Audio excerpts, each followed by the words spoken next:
Bonjour, nous sommes le mardi 26 mai 2026 et le sujet est MSI et Asus qui tournent le dos à Arrow Lake Refresh, les CPU d'Intel. Un signal fort du marché. Les constructeurs MSI et Asus auraient décidé de ne pas lancer de nouvelles cartes mères dédiées au processeur Arrow Lake Refresh. Contrairement au cycle habituel, aucune nouvelle gamme Z890 Refresh ne serait prévue. La raison principale est simple, les cartes mères actuelles sont déjà compatibles avec ces nouveaux processeurs. Il n'y a donc pas de nécessité technique de renouveler la plateforme, ce qui réduit l'intérêt commercial d'un refresh côté fabricant. Une demande trop faible pour justifier un renouvellement.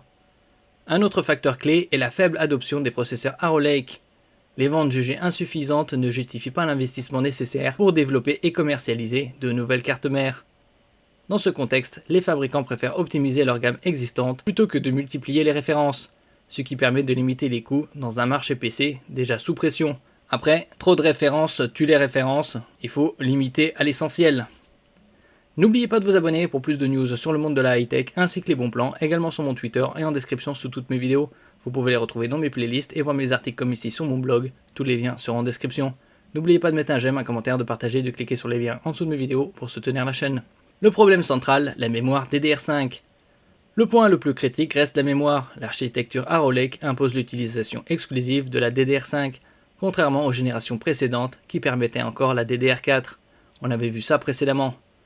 Or, les prix élevés et les tensions sur l'approvisionnement en DDR5 prennent fortement l'adoption des nouvelles plateformes. Au cours de ces 8 derniers mois, on a vu une envolée spectaculaire de la DRAM, DDR5, DDR4 de plus de 400%. En ce qui concerne la NAND, c'est plus de 200%. Cette situation impacte directement les ventes de cartes mères compatibles, rendant un renouvellement encore moins pertinent. Certaines marques explorent même des solutions hybrides ou un retour vers des plateformes DDR4 pour répondre à la demande du marché, ce qui illustre clairement le problème. Une évolution technique jugée trop limitée. Le Arrow Lake Refresh apporte principalement des améliorations liées à la mémoire, notamment une meilleure prise en charge des fréquences plus élevées. Cependant, ces gains restent relativement modestes. Dans ces conditions, proposer de nouvelles cartes mères uniquement pour optimiser légèrement la gestion de la RAM n'apparaît pas comme un argument suffisant pour relancer le marché. Un marché en transition. Cette décision reflète une tendance plus large. Le marché du PC est actuellement dans une phase de transition.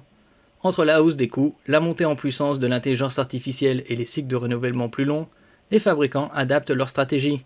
Plutôt que de suivre un rythme de lancement systématique, ils privilégient désormais la rentabilité et la rationalisation des gammes. Le choix de MSI et Asus de ne pas lancer de nouvelles cartes mères pour Arrow Lake Refresh envoie un message clair.